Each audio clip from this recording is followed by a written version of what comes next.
हाँ, तो आज हम लोग पढ़ेंगे करंट इलेक्ट्रिसिटी। करंट इलेक्ट्रिसिटी, ठीक है। अभी तक हम लोग क्या पढ़े बताइए तो? इलेक्ट्रोस्टैटिक्स। अभी तक हम लोग पढ़े इलेक्ट्रोस्टैटिक्स, इलेक्ट्रोस्टैटिक्स। ये चैप्टर में चार्ज क्या था आपका बताइए तो? चार्ज रेस्ट में था। पूरा चैप्टर में चार्ज हमारा किस पे था? रेस्ट में था पूरे चैप्टर में। अब ये चैप्टर में ना चार्ज जागेगा।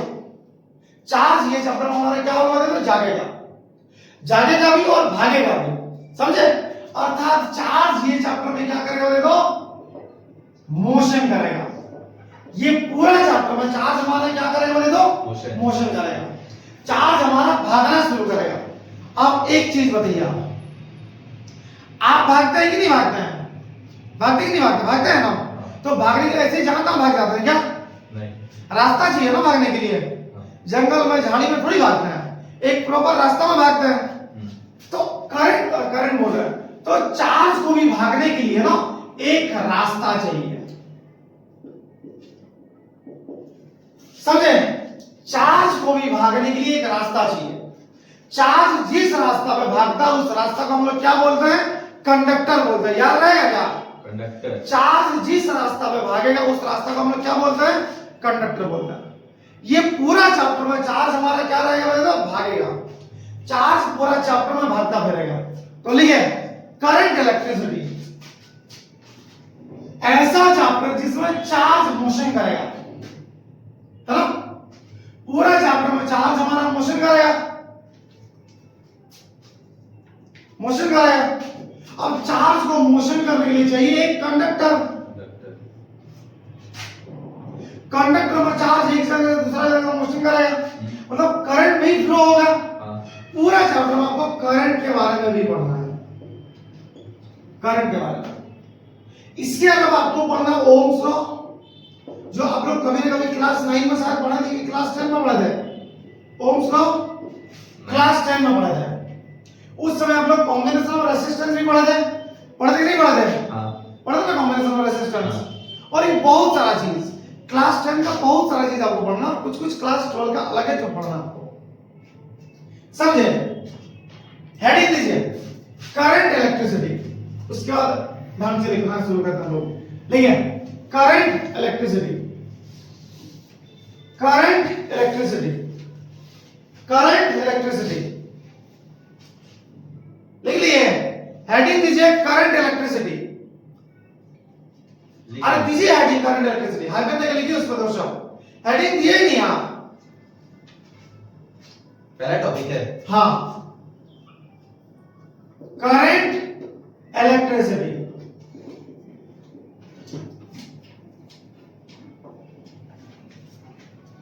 लेकिन फिजिक्स का वो ब्रांच जिसमें चार्ज मोशन करता है उसको हम लोग क्या बोलते हैं?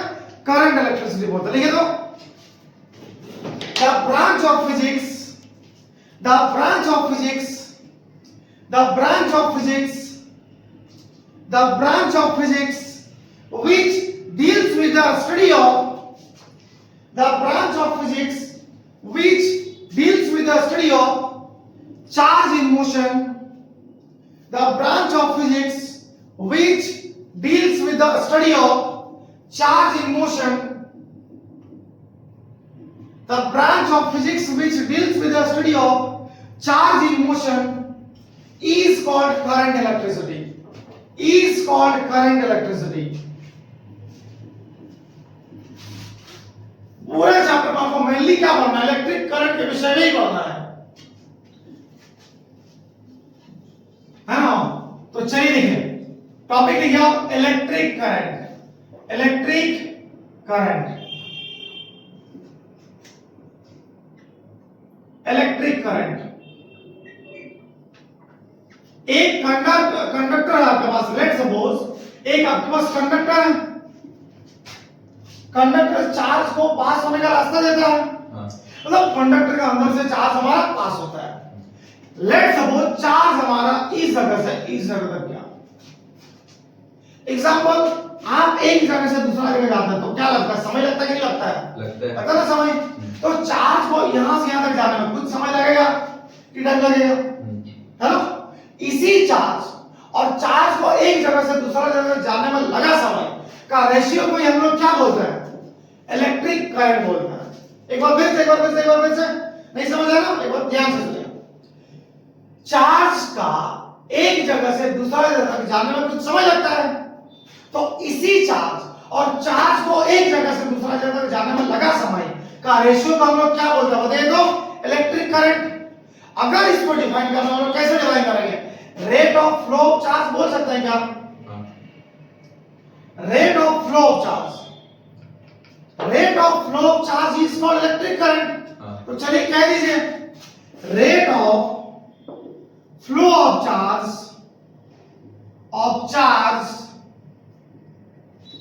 is called electric current, electric current।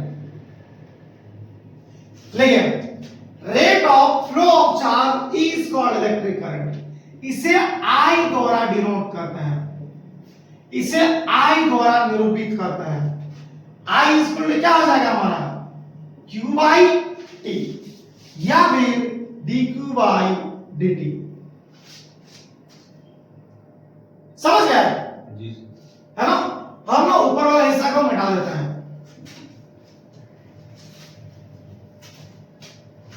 आई इसको आप क्या लिखेंगे दो, Q by T या फिर dQ by dt। तो यूनिट क्या होना चाहिए, चार्ज का ऐसा यूनिट क्या होता है, कूलम, टाइम का क्या होता है सेकंड, तो कूलम पर सेकंड, या फिर आंद्रे मेरी एम्पियर का सम्मान में इसका ऐसा यूनिट क्या होता है दे दो, एम्पियर। किनके सम्मान में, आंद्रे मेरी एम्पियर के सम्मान में, याद रहेगा क्या। अरे लोग साइंटिस्ट लोग हैं, लोगों को सम्मान देना पड़ता है बहुत ज्यादा, सारा ज्ञान इन लोग का वैसा है हम लोग में। अब हम लोग अलग अलग फॉर्मूला देखेंगे। हम लोग कभी पढ़े देखा but Q is equal any, पढ़े नहीं पढ़े, कहां पढ़े थे दो, क्वांटाइजेशन ऑफ चार्ज में, क्वांटाइजेशन ऑफ चार्ज में लोग पढ़े थे Q इक्वल टू एनी। तो बताइए I इक्वल टू क्या हो जाएगा, Q के जगह आप लिखेंगे क्या, एनी बाय T के जगह T। हमारा एक फॉर्मूला ये भी हुआ।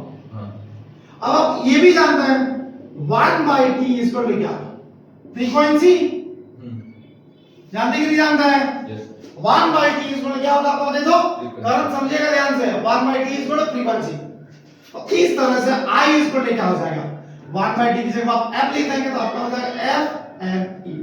इसको आप ये लिख दीजिए, कोई दिक्कत नहीं है, मजा आ रहा, समझ गया, मतलब पढ़ गए, आगे आओ, आगे इधर लिख, इधर। बट हम लोग ओमेगा इसको लिखा जाता है 2 पाई बाय T या फिर 2 पाई F। रोटेशनल मोशन में पढ़ा था कभी, omega equal 2 pi by T या फिर 2 पाई F। तो यहां से हमारा F इसको क्या हो जाएगा बताइए, omega by 2 pi, omega by 2 पाई होगा ना, omega by 2 pi. Therefore I equal क्या होगा, F कैसे का लिख सकते हैं क्या, ओमेगा बाय 2 पाई। तो लिख दीजिए ओमेगा बाय 2 पाई N।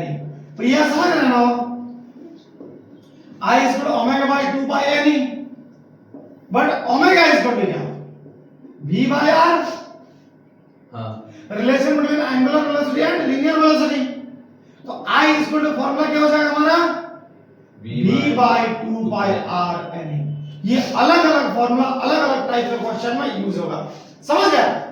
चलिए सारा फार्मूला लिख लीजिए, पॉज कर दीजिए, लिख लीजिए इसको, पॉज करके लिखिए आप क्वेश्चन, क्वेश्चन लिखिए दो, देखिए question,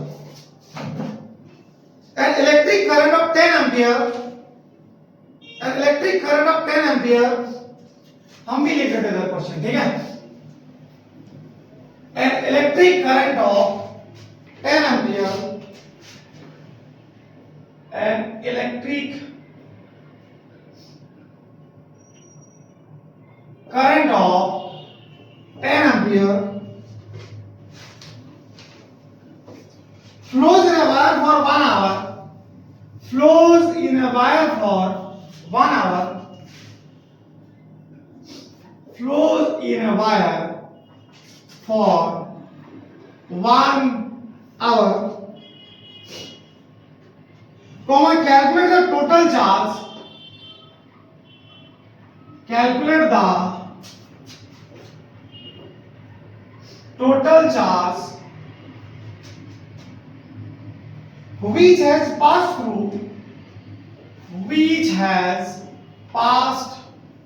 through given cross section of the wire, given cross section of the wire बनेगा। करंट मेरा इंक कहां है, ये रहा,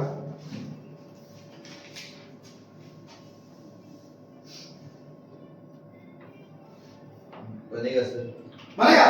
हाँ।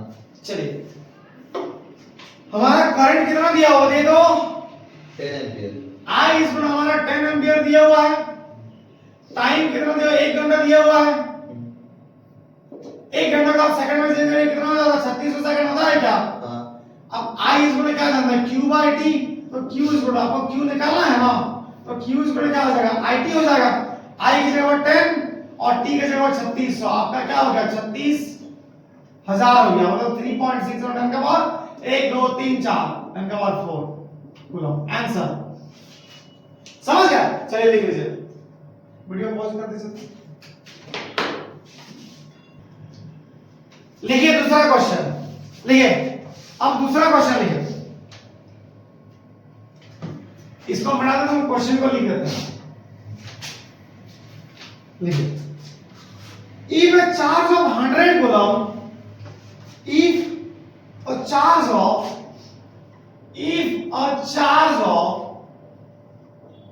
100 coulomb passes through a given cross section,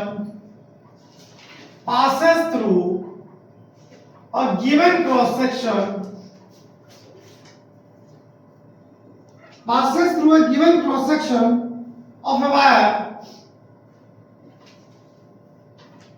in 1 hour,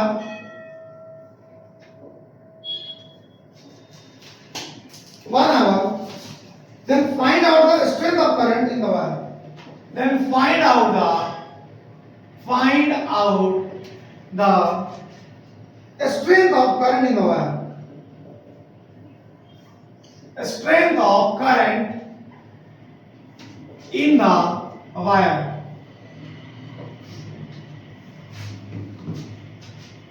चलिए बनेगा क्या? हाँ बनेगा। आइए तो फिर बोर्ड पे स्वागत करेंगे आपका। गुलाब तो आपको हर कोई देता होगा, हम आपको मार्कर देते हैं। बनिए एक मिनट आपको उधर जाने दीजिए, जो दिखेगा नहीं। मार्कर को परपेंडिकुलर पकड़िए। हाँ गिवन लिखिए, गिवन हमारे क्या दिया हुआ, Q इक्वल टू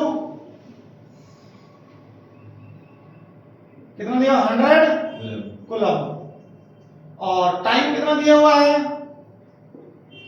1 आवर। इसको आप चेंज कर लीजिए सेकंड में, 3600 सेकंड। तो I इक्वल टू क्या हो जाएगा, Q by T equal to Q by T. हाँ तो बना लीजिए, और क्या, 100 डिवाइडेड बाय 3600, 2 0 कैंसिल, तो आप आंसर है 1/36। डिवाइड करने की जरूरत नहीं, बहुत झंझट है। इसको तो 1/36 एम्पियर। आंसर एम्पियर ए लिख दीजिए बड़ा है, बस इसका आंसर बाय सनी। चलिए धन्यवाद। समझ गए कैसे बना लिए? तो ये आप भी बना लिए ना। अगला सवाल लिखिए, क्वेश्चन नंबर नेक्स्ट, इसको मिटा दे क्या? हाँ समझ गए। डिवाइड करने की जरूरत नहीं ना। क्या बोल रहे हैं? पूरा डिवाइड करने की जरूरत नहीं है। बहुत झंझट होगा, फिर आपको कैलकुलेटर खोलना होगा। ऐसे ही छोड़ दीजिए, टीचर समझ आएंगे जो चेक करेंगे। अब अगला सवाल है, calculate the strength of current,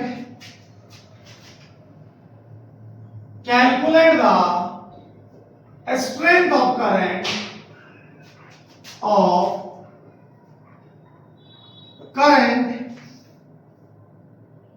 in a wire comma if 1200 coulomb of charge, if 1200 coulomb of charge passes through a given cross section, passes through a given cross section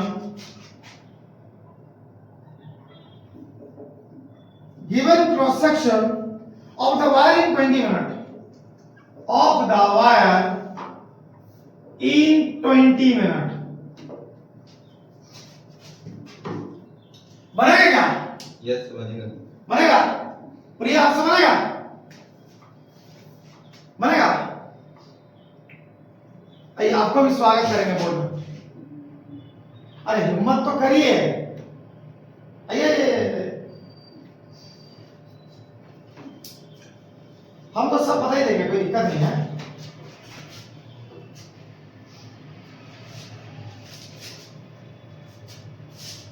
क्या दिया हुआ देखो, given Q equal to 1200 coulomb, current बनी है कि बना लिए 1200 coulomb, और टाइम हमारा 20 मिनट दिया, और T इक्वल टू 20 मिनट।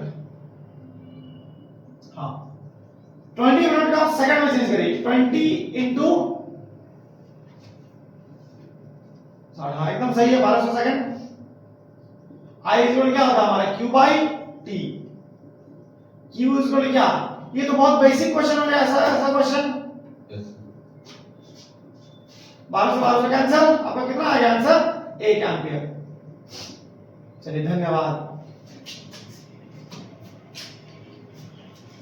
अच्छा लगा। अब अगला सवाल, सपोज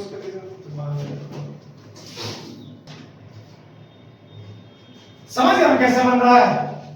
अब लिखिए अगला सवाल, नेक्स्ट क्वेश्चन देखिए। नेक्स्ट क्वेश्चन थोड़ा सा अलग, 2 ampere current passing through a conductor, 2 ampere current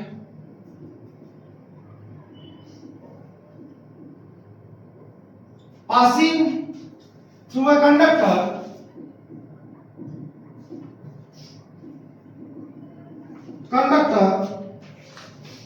then find the rate of flow of number of electrons, then find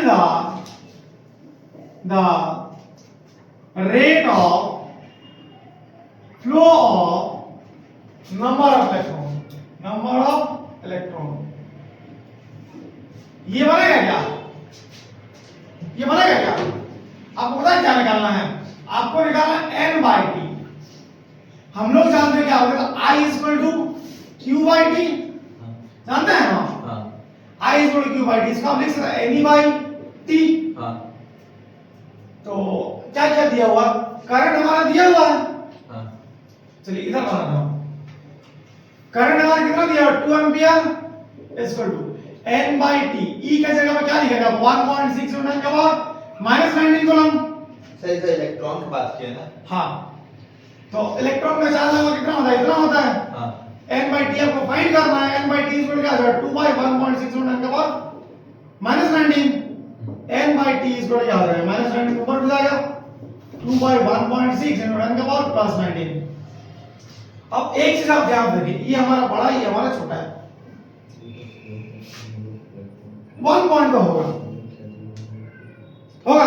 अगर आप डिवाइड करें 16, ये मान लीजिए पॉइंट है, ये हमारा 20 हो जाएगा, 20 हो जाएगा। तो 16 1 16, फिर आपको पॉइंट लेना होगा पॉइंट, कितना बचता है उसके बाद, 20 से 4 बचता है हमारा, है ना। 16 2 का क्या हो जाएगा हमारा, 32 हो जाएगा। आपका बचेगा 8 पॉइंट का वजह से आपका एक और 0 हो जाएगा, 16 5 80, क्योंकि 1.25 न्यूटन के बाद 19 हो जाएगा n बाई टी आंसर। समझ गए? Yes, समझ sir. गए? समझ गए? जी सर. चलिए हाँ?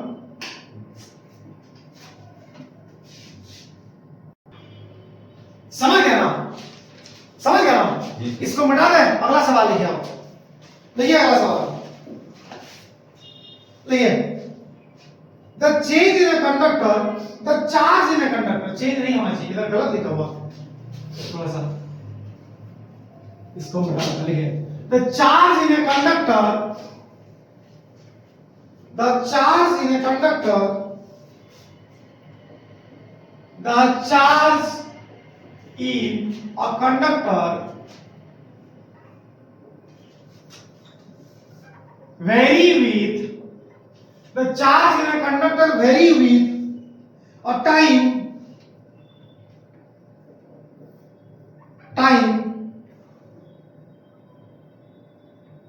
दिया हुआ q is equal to t square plus 2t plus 1. Then calculate the current in t is equal to 2 second. t is equal to 2 second. देखिए हमारा चार्ज वेरी कर रहा है टाइम के साथ. क्वेश्चन कौन सा बुक है? बहुत हमको लग रहा है ग्रामर थोड़ा सा प्रॉब्लम है इधर का क्वेश्चन का. चार्ज हमारा वेरी कर रहा है टाइम के साथ. q is equal to t square plus 2t plus 1. आपको क्या निकालना है? करंट निकालना है 2 सेकंड में. है ना? कैसे निकलेगा? याद है हम लोग एक फॉर्मूला पढ़ा था I is equal to dq by dt. पढ़ा नहीं पढ़ा? थोड़ी देर में, कुछ सेकंड पहले, कुछ देर पहले हम लोग क्या करेंगे?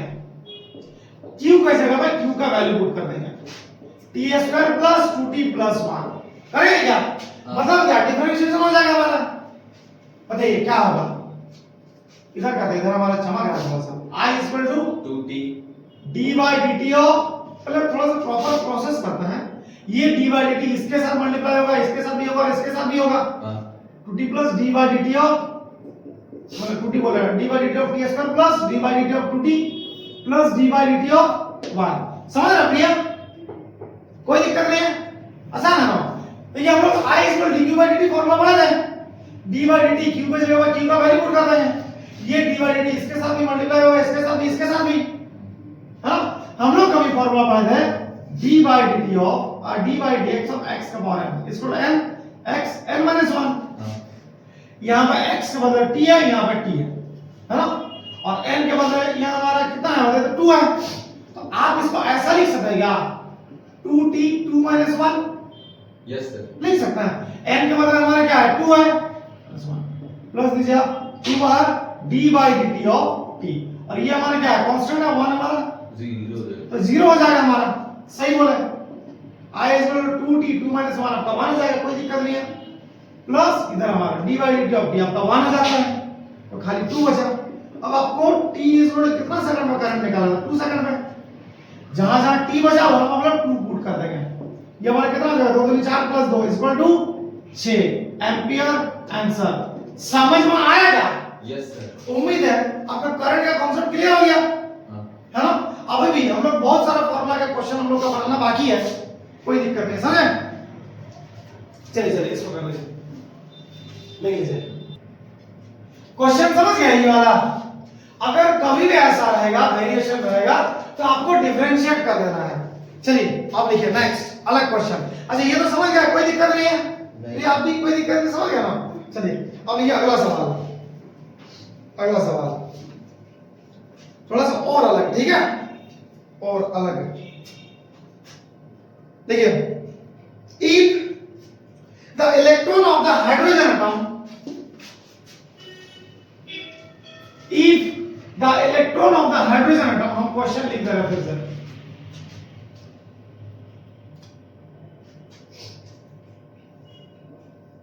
If the electron of the hydrogen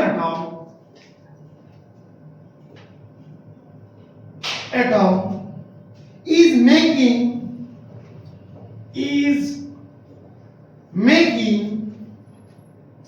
6.25 into 10 का पावर 15 रिवॉल्यूशन पर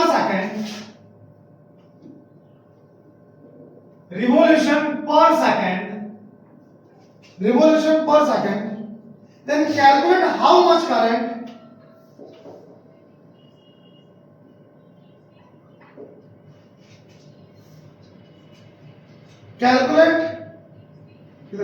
then calculate how much current is constituted, how much current is constitute. चलिए बनेगा क्या?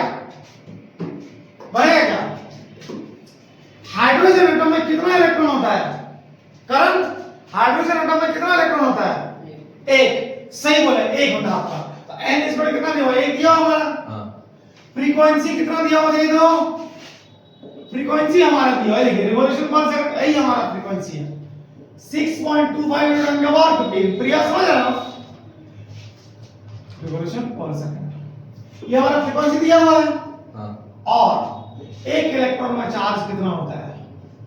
क्या इतना होता है? पता है कि नहीं होता है? फॉर्मूला कौन सा लगेगा? I is equal to F N E लगेगा नहीं लगेगा? अभी थोड़ा देर पहले ही पढ़े थे।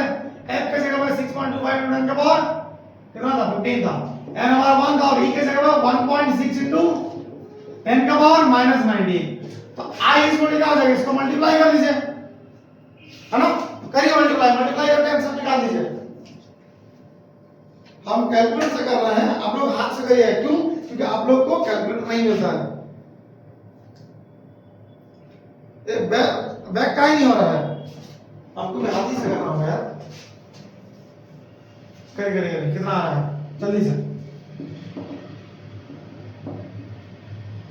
5 16 80 का शून्य हाथ में बचेगा 8 16 32 8 40 का शून्य हाथ में बचेगा 4 6 16 96 4 100 1 2 3 के बाद पॉइंट 1 2 3 के बाद पॉइंट ये हमारा आ गया 10 पॉइंट कितना आएगा -19 और +15 into 10 का पावर -4 एम्पियर आंसर। सर 10 का पावर 1 में माइनस करके हाँ